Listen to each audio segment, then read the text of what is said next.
Parang eksena sa pelikula ang nangyari sa kasagsagan ng seremonya ng kasal nang may biglang sumigaw nang itigil ang kasal. Noong Sabado, Hunyo 8, ikinasal sina Naneth at Jessie sa San Vicente Ferrer Parish sa Lupon, Davao Oriental.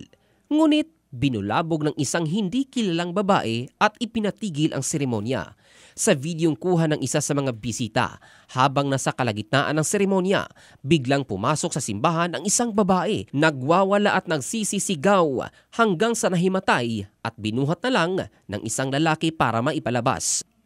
Inakala ng mga nakakitang netizen sa viral video na sa pelikula lang mangyayari ang ganitong eksena, subalit nangyari nga talaga sa totoong buhay. Sa kabila ng nangyari, nagpasalamat pa rin ang bride na si Naneth dahil matagumpay na natapos ang kasal, lalo na sa mga taong nagbigay sa kanila ng suporta sa naranasan.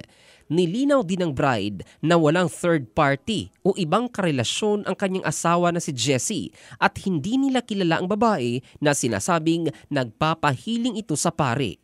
Hindi rin alam ng mga taong nakasaksi kung may diferensya ang babae sa pag-iisip o nakaranas ng depresyon at umaasa na hindi na uulitin ng naturang babae ang ginawang eksena sa ibang tao.